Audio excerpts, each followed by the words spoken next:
I'm on the Strip in Las Vegas. Jon Wilner is in the Bay Area. We've got you covered up and down the western part of the United States. We've got a great episode for you today. I'm John Canzano. You can read me at johncanzano.com. He's Jon Wilner. You can find his work at wilnerhotline.com. Wilner, you got to get to Vegas, man. Love Vegas. As far as I'm concerned, every event should be in Vegas. Right? Even home games for teams should be in Vegas. Well, yeah. So what are you doing there? How's the Strip? Are you staying in the penthouse of the Aria? No, I am not in the Sky Suites resort that the room that Larry Scott had once upon a time, $7,500 a night room. No, not there. But I am on the Strip. I'm here for some basketball. The WCC tournament is underway. Obviously, University of Portland, women's team in particular, really good. I want to see some Gonzaga. I want to see St. Mary's. I want to see Wayne Tinkle in Oregon State and Scott Ruick's women's team at Oregon State. So a lot of the stuff in the Pacific Northwest is here. And then the Mountain West tournament will start and kick up. And I want to see some of those New World Pac-12 members and figure out what's going on with this conference. But I know when you and I spent time here, the thing that surprised me was that you're a bit of a gambler. You like a craps table. I like the craps table. I'm not into blackjack. I like craps. I don't like $25 minimum, which is increasingly the issue. When I was in Vegas 2 months ago for a conference, I found a $15 craps table and on the Strip and saddled up to it late at night, got up about a couple $100 and just walked away. And good for you. Yeah, that's the way. That's what I said when I got in the elevator. I said there was a couple that got on the elevator with me, and I said, "Listen, we're here to take their money, get in, get out. This is like Ocean's 11. This isn't like we're going to linger around for 4 or 5 days and give it all back." I did walk through the casino and a lot of the MGM properties, and MGM has taken, Marriott has taken over a lot of the MGM properties. They did have $15 minimums. But that I'm sure that goes away over the weekend. Yes. As they raise table Tuesday limits. Night, I believe. In fact, it was at the Park MGM Tuesday night. There you go. It was nice. There you go. Look, I'm here too to kind of poke around UNLV and poke around what the Pac-12 is going to do. There's a Pac-12 athletics directors meeting on Tuesday. Where the ADs will get an update on media rights. They'll get an update on their expansion plan. Where's your head with all that stuff right now when you kind of think about the Pac-12? I think that we should hear something. My guess is by, mid-late April. I kind of think they would like to get it finalized sooner, but this type of thing usually takes longer than you expect, right? You get those 26 miles run, and then that 0.2 takes forever. And I just wonder if that's where we're going to end up with. They've been smart not to set any expectations. But certainly if there's no deal by the end of April, then you need to probably start wondering what's going on. And I have no reason to think that they're not going to get multiple partners. Will all the partners be the ones that they really want? I don't know, but I suspect they're going to have. It won't be an all-in deal with one media company. No, and I also think whoever gets the rights for Oregon State and Washington State, the Pac-12 in 2025 football season, is the likely football partner, or is a likely football partner for 2026 and beyond. I had originally set, March 20th. The ball goes up in the air for March Madness is kind of this over-under date. Yep. And then you had, the San Diego State AD come out and say end of March. And then I listened, I don't know if you caught it, William Mao, who is a vice president at Octagon, gave an interview in which he said, he was talking about how you put these deals together. And we've been really excited about the market response and the demand and the interest for the new Pac-12. Right now, we're working through that's kind of the devil in the details a lot with each of the interested parties in terms of volume and quality and making sure all the puzzle pieces fit together. Because it's a new deal, there's no you're not working from an established contract. And so anything is on the table. That's the bright side. Like you can be real creative with what you do and how you kind of segment up your media rights, but also it takes more time. And I kind of felt like him coming out and saying that was signaling to the market, hey, be patient. This isn't imminent, even though people are talking about it as though it's an imminent thing. I think they're really encouraged though, and I think they know they're moving in the right direction. I think they know they have partners that they like. I think they'll be partners, as J.D. Wicker said to his stakeholders.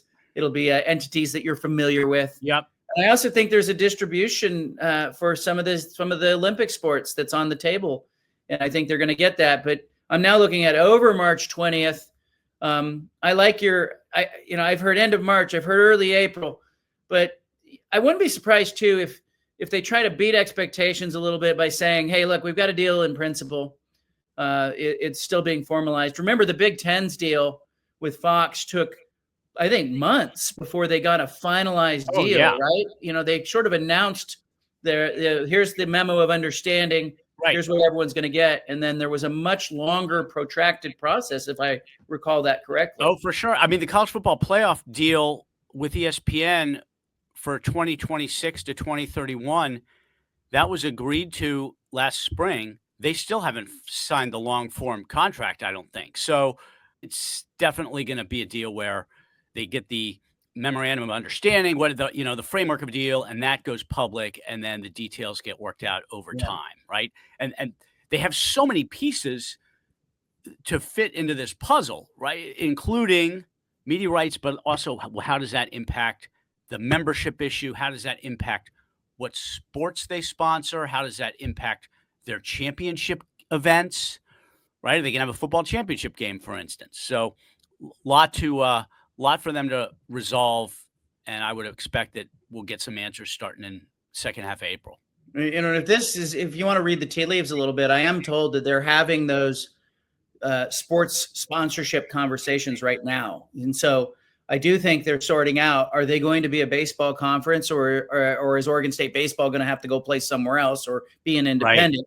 Right. They're sorting all that stuff out right now. So it kind of tells me that they have some framework to work from, and they're moving in that direction. Speaking of memo of understanding and grant of rights, I got my hands on a copy of the Mountain West Conference grant of rights and the memo of understanding. I did a public records request and I posted part of it online. But I think it's really interesting to look at what the Mountain West did with their grant of rights, and we'll get to the ACC stuff in a bit because all these things get challenged eventually. And I do kind of think that there's some jeopardy here, some risk here for the Mountain West if the Pac-12 engages in settlement discussions. You did some really good reporting on that. Like, they don't have a mediator. They haven't, formally agreed to do it. They're just kind of moving towards it.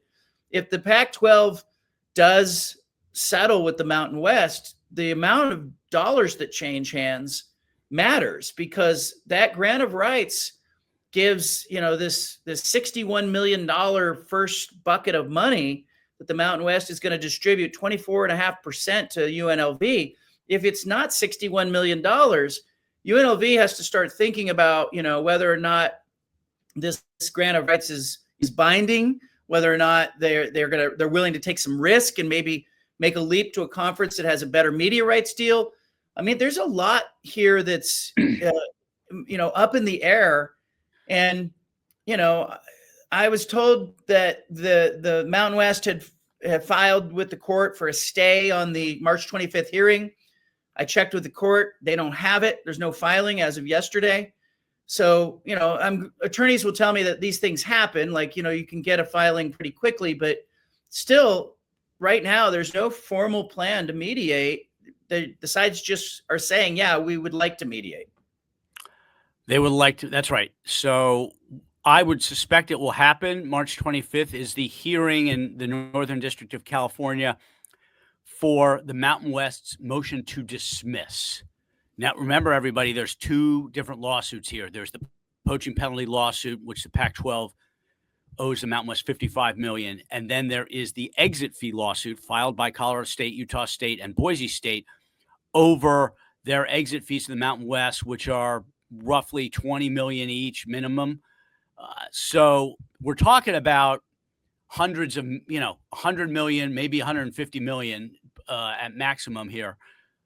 And the amount that actually is in the Mountain West bank account at the end of the whole process is probably going to be less than the full amount by the very nature of mediation and a settlement. The only way it's a max is if they go to court for both cases and the Mountain West wins both. And I think there's very slim chance of that happening. I don't expect either to get to court. University presidents do not want a trial. So you just assume if there's a mediation that it's going to be anywhere from 25% of the total to 75% of the total. And both of those are less than what UNLV and Air Force have been promised. Yeah. And for people who don't know, it's 61 million is the first bucket. The next bucket, 18 million, the Mountain West says in the grant of rights that 18 million is going to be used for acquiring new members. And then there's a $21 million pot, and that is supposed to be distributed back to UNLV and the remaining members. And then whatever's left over, minus legal expenses, is supposed to go back to the members at a different distribution schedule. But the way I see it, I think the Pac-12 has a really good chance to get out of this antitrust thing, paying closer to zero than the 55 million, right? I think it's going to end up way down the spectrum on what Mountain West thinks it's going to get, because I think there's a real risk that the Mountain West could lose that and owe court penalties and legal fees. The exit fees that the schools are paying, the 17 million per school, that works out to like $85 million after 5 schools. That number, I think most people in the industry, Wilner, you tell me if I'm wrong here, 10 or 12 million per school, not 17. Yeah, I've heard somewhere around 60, 70 cents on the dollar, somewhere in that range. Okay. Yeah, for sure. Certainly, I think the Mountain West has got a better case on the exit fee lawsuit than on the poaching penalty lawsuit.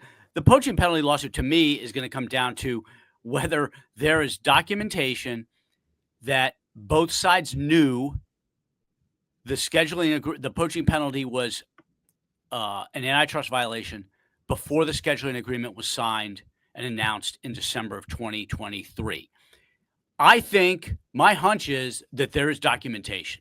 Yeah. And that the Pac-12 basically said, look, this is illegal, but we don't have any choice because we have to have a football schedule. And the Mountain West said, yeah, it's illegal, but here's our offer. And the Washington State and Oregon State had no choice. I think that is a distinct possibility. And if that's the case, then I could see why the Mountain West would want to settle. And my sources indicate that the Mountain West is the entity that reached out to the Pac-12 about mediation and not the other way around. And that seems like it is telling. Yeah, I think, I talked to an attorney I talked to a litigator who is involved in antitrust cases. And I said to him, hey, if the Mountain West's argument is, well, you signed the deal, you signed the contract. He said, no.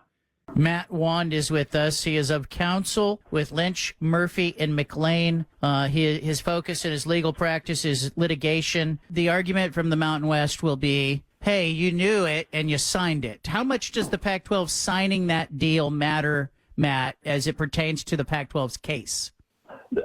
Almost nothing, because under the antitrust law from the federal government, it doesn't matter whether you sign the deal or not. That's not a waiver.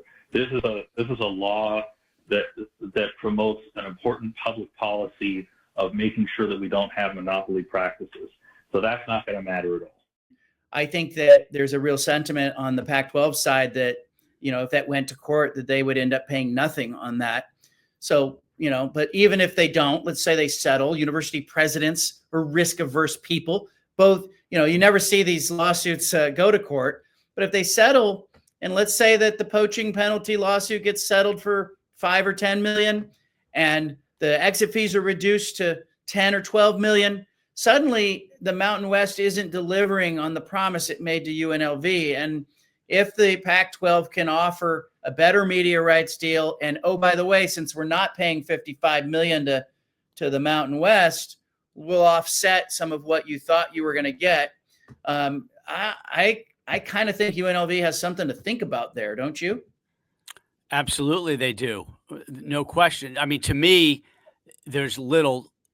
It's totally clear where UNLV would be better off over the course of the next 6-8 years, competitively and financially.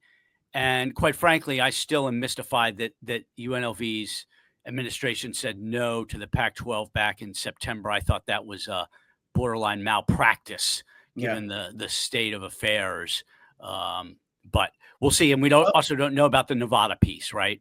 Well, that too. And there was some thought too that the UNLV's president at the time was on that executive board with the Mountain West, and there's a fiduciary duty there, or there's a duty there that you have to act in the best interest of the conference. Would he have been bound to turn around to the rest of the Mountain West and go, "Hey, we're thinking about leaving"?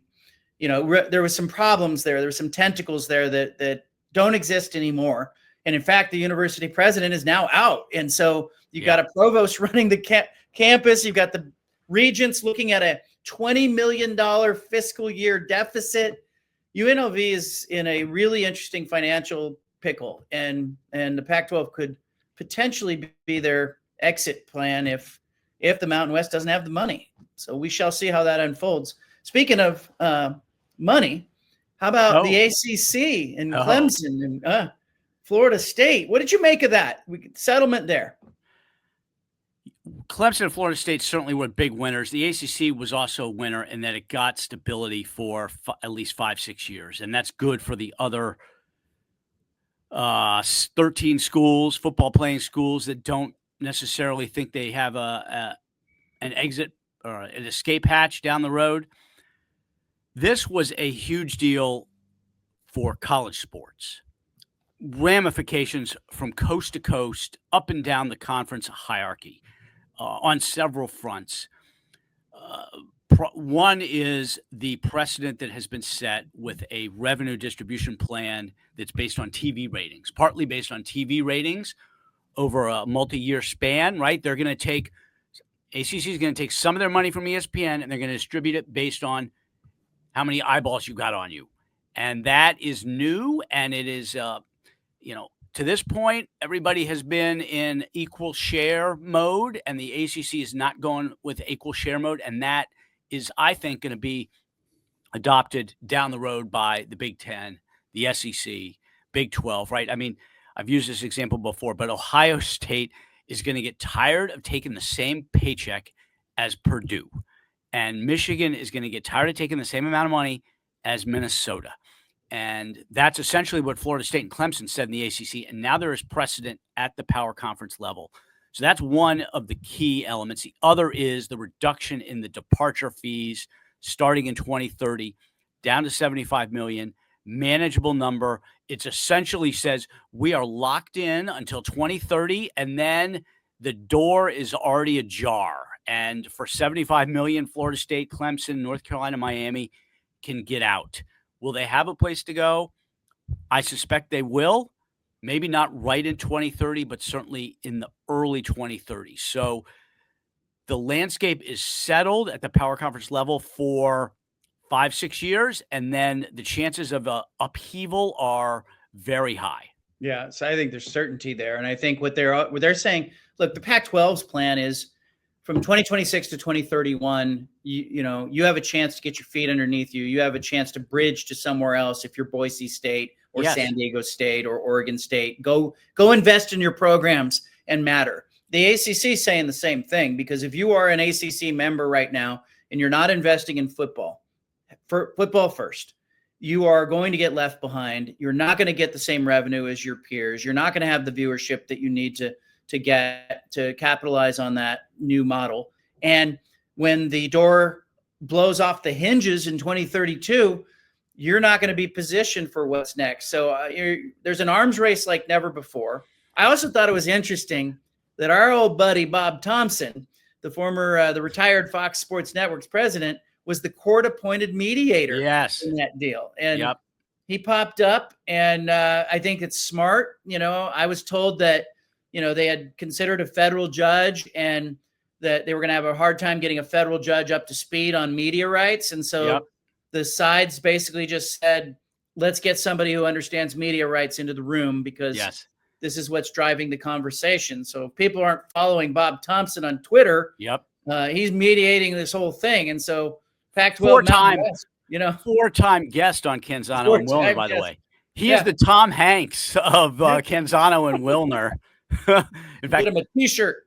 we should get him back on pretty Get him soon. back on probably. it. Yeah, I don't know what he can talk about. You know, he'd have if he wrote a book at this point, because he'd have to do what OJ did. You know, how OJ did the "If I Did It" book. Bob Thompson would have to write it that way because he's probably got so many NDAs that he's signed. He'd have to do, you know, if I didn't have an NDA, Right. this is what it would have. This is what I could say. But I think it, you know, it gave stability. It also, if you think about it, gave the rest of the ecosystem a chance to kind of go, okay, there's no splintering in the ACC. Let's put that to rest for the next 4 or 5 years. Yep. But I think this whole thing, Big Ten, SEC, everybody, Pac-12, Mountain West, American, everybody's looking at a 5-year bridge. Basically. And it's the same calculus. It's, hey, what can you do with your media rights? What can you do with your viewership? What can you do in investment in football? What can you do to boost your brand? Yeah. Watch what happens, because the schools that get it are going to surge. Well, it's also how deeply engaged in revenue sharing are you going to be? That's really, especially at the power conference level, I think that is the extinction event, right? That is you're going to have to choose. Are we going to plow 20 to 25 million into our football roster annually for the next 5-6 years? If not, it's going to be hard to compete, and it's going to be like just a self-fulfilling cycle of defeat, and you're going to lose relevance. And then when the great break occurs in the early 2030s, those schools are less likely to be on the top tier. I mean, we don't know what's going to happen, but we know something is going to happen. That's the thing. It's the unknown unknowns in college sports are what tend to drive the trajectory of the industry. And we don't know what's going to happen in this next window, but everybody has a set time and they know what they need to do. I would even think the Pac-12 might follow the ACC's lead and do some kind of performance-based revenue model. I know you've reported on that, but it makes sense. That would make sense for the Pac-12. Yeah, and I think, I thought about a program like Wake Forest. You know, they hire Jake Dickert. They're saying they're going to invest. We're about to find out, and if you don't invest, you aren't going to get viewership. You aren't going to matter.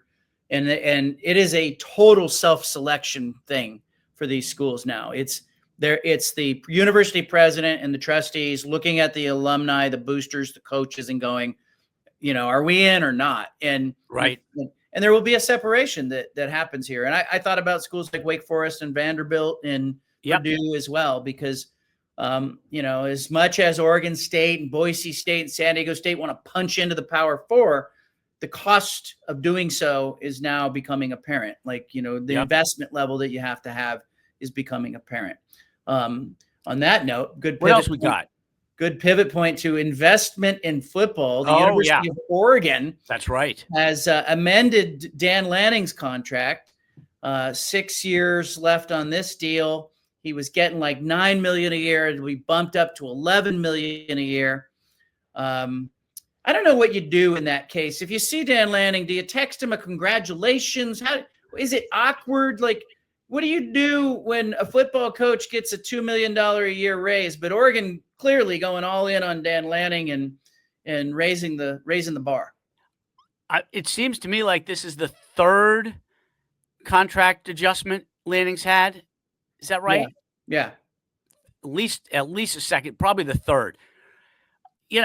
So in some ways, you kind of expect it every year, right? Because he's entering his fourth year. He's had 3 contract bumps.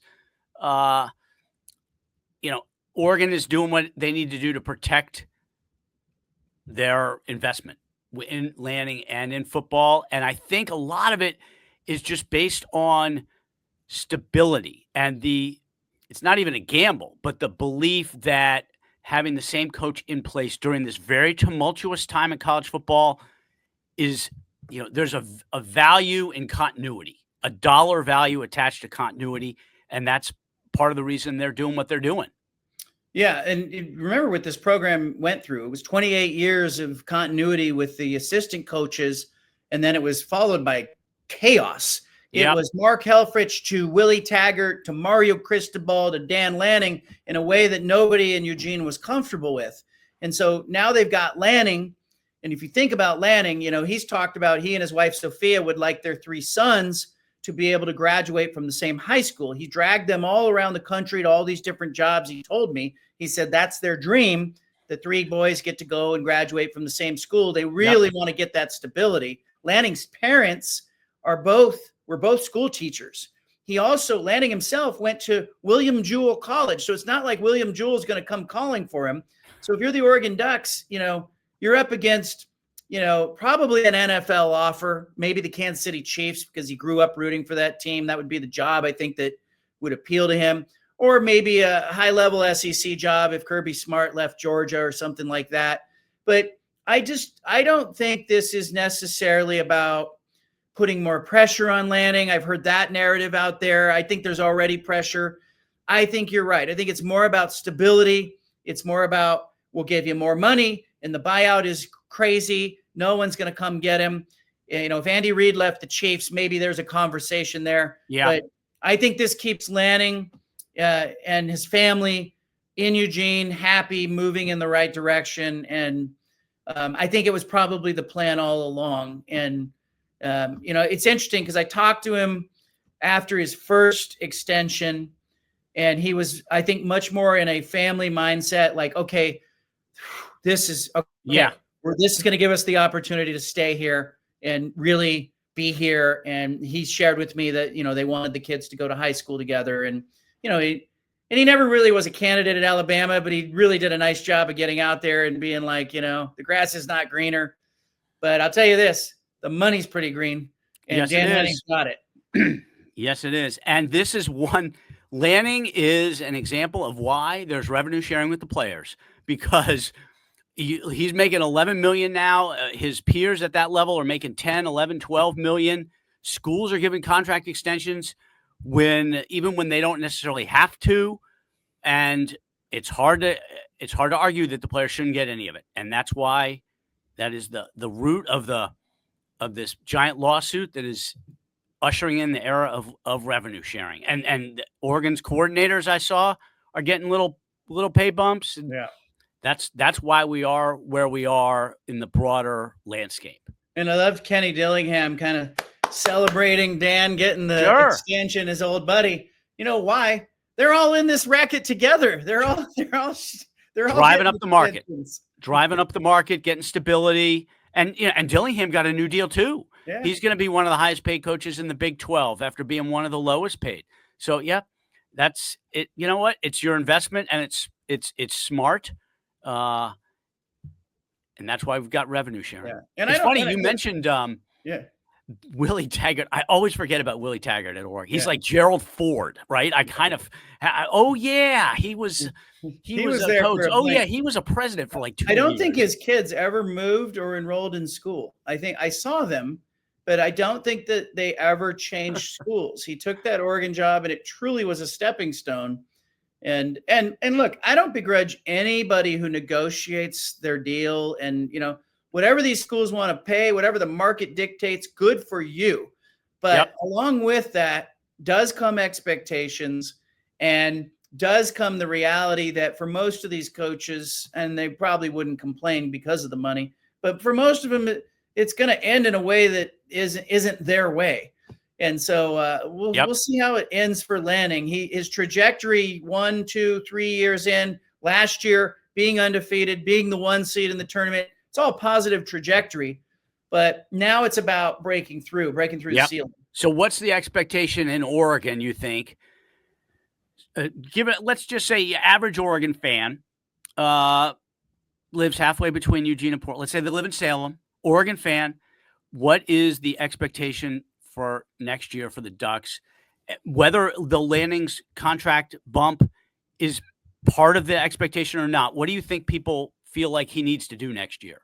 Yeah, people are going to talk about national championship game or getting to the title game or what. I don't think that's it. I think it's making the playoff and winning a playoff game, showing that you've done something you didn't do last year, because he's done that in each of his years. He won 10 games his first year. Then he did better in his second year. Then he did better than that in his third year. I think people want to see that growth. So I think they want to see the Ducks in the playoff. The reality is if they get to the playoff and they win a game and get knocked out, I don't think anybody would be devastated. But I think if they don't make the playoff and you're making $11 million a year and people are going, well, wait a minute, what last year you were undefeated and it was a poor performance in the Rose Bowl, even though, 24-day layoff, there was a lot of excuses there. But even the narrative starts to form. And I think about how tenuous that is, Wilner. Let's go back to that Ohio State-Oregon game. Oregon wins that game. Will Howard slides, tries to call timeout, 12 men on the field. They run out of time, and Oregon wins the big one. They go on, they beat Penn State in, not a very good defensive effort, but they beat Penn State in the Big Ten championship game. If they don't beat Ohio State in that first game at Autzen, they're probably not playing Penn State in the Big Ten championship game. There's a chance they wouldn't have been in that game. And so I kind of wonder, the narrative is, okay, he broke through, he won those games, but man, the margins in college football are sometimes paper thin. And so I think that, it's a tightrope walk in high winds sometimes for these programs. Here's my advice for Oregon if they want to win a playoff game, free of charge. So I'm not going to charge a dime for this. Don't win the Big Ten. Get your playoff game at home on 2 weeks rest. Yeah. Don't take a month off and play at a neutral field. Autzen is their best bet for winning a playoff game. And if you win the Big Ten, the odds are you're not going to, you're not going to have an opening round game at home. They need to take advantage of Autzen. Even if it means tanking a game. Tank one. They need to play at Autzen in the opening round. I also think, here's my free advice for them. Take some of that money that you're handing out and go hire some assistant coaches with gray hair who have been in big games, who have developed, I felt like down the stretch, you watched what Chip Kelly and the Ohio State's coaching staff did. You need some brains, and you need some guys that have seen some things on that staff. Yep. Very good advice. So there, Lanning set. Our advice, he should follow it, and they'll be set. No problems. That's why you come to this podcast. We don't charge for this. Just make sure you subscribe. Hit the subscribe button if you're watching on YouTube, or if you're listening to the audio podcast on Apple Podcasts or wherever you get it. Make sure you subscribe to us. Read me at JohnCanzano.com. I'll be filing from Vegas, and read Jon Wilner at WilnerHotline.com.